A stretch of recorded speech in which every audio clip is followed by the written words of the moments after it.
Yes. All right. We're catching up with Ronimo Games here at PAX East, and behind us is Swords and Soldiers 2. And that Swords and Soldiers is the game that sort of opened my eyes to you as a developer. It's got to feel kind of good to go back to that very unique concept that you had back in the day. Yeah, there's definitely a sense of melancholy for us. Like Swords and Soldiers 1 was our entry into the game development scene, so it's very nice to go back. Also nice to go back to the Wii U, because Swords and Soldiers 1 initially came out on the Wii. So yeah, it feels really well, yeah. So all these years working on awesome nows and things like that, you must have had a lot of ideas for what you wanted to do with the sequel. Can you tell us a little bit what's changed up for the second game?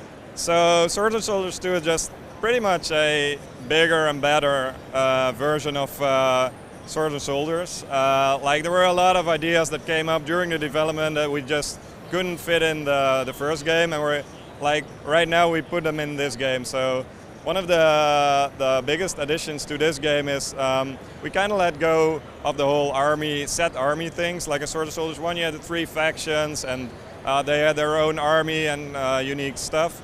In Swords and Soldiers 2, in the campaign it follows one big story where you gather all these units and you create your own armies, and every level is so much different than the last level. In Swords and Soldiers 1 you had a bunch of levels that were very similar to each other. So it's way more story driven. That's only the campaign. So in addition to that there's the skirmish mode. And you still have the factions, so right now we have the Persians, the Vikings and the Demons, instead of the Vikings, the Chinese and the Aztecs that we had in Swords and Soldiers 1. And in the skirmish mode you can actually create your own army, so from all the units, from all the factions you can create your own army. That's really cool. So. And I would assume also that the gamepad adds a little bit of a... It's a pretty nice addition to a game like this. Is it an overview that you get of the whole map, or what do you add to that? We mainly use the gamepad for multiplayer. So one player has his own screen and the other player has their own screen, and it adds a really nice dimension, a poker basically dimension to the game. Like you cannot see what your enemy is sending at you. It's basically like when you play StarCraft online, you cannot see his base. So it adds sort of as a fog of war, and you can play these really fun mind games. And it's a really good addition to the game. It feels natural. That sounds really clever, because that is of course a problem with this kind of game if you have it on the same screen. Yeah, in Swords and Soldiers 1 we had a split screen, so you could always see what your enemy was sending at you, and you could react immediately. And now it gets way more tense because you don't know how the game is going to play out. So if we talk a little bit about these 2 new factions, what kind of differences do they have? What kind of flavor do they bring to the experience? So the Vikings are pretty much similar to what you would expect from them, like if you played Swords and Soldiers 1. The Demons are a little bit more tricky. The Vikings rely on brawn and big hit points and lots of damage and just pushing their way forward. They use the lightning spell to deal damage, all pretty straightforward. They're probably the easiest to pick up.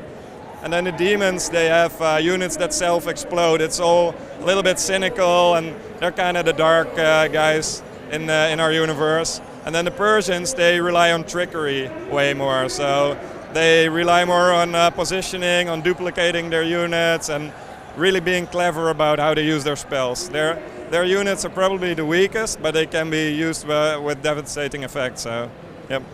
That's kind of what you can graduate to once you sort of fully learn the game. That those might be the smartest units to use. Yeah, we try to make sure that the game is really easy to pick up, but also that there's enough strategic depth to keep you playing for a lot of time. The game is pretty easy. Like there's one base on one side, one base on the other. Units meet in the middle. It might seem like there's no strategic depth to it, but surprisingly there is quite a lot. Like we've been playing the game for hours and hours and hours, and I think we still haven't seen the end of it. So yeah, it's a lot of fun. So where are you at right now in its development? I'd say the game is about maybe 95% done. Like it's never completely done for us, but we hope to release it in May of this year on Wii U. So yeah, about 95% done. We'll iron out the last bugs, and then we'll get the game ready for shipment. Any plans to bring it to further platforms ahead after that? No, it'll be Wii U exclusive.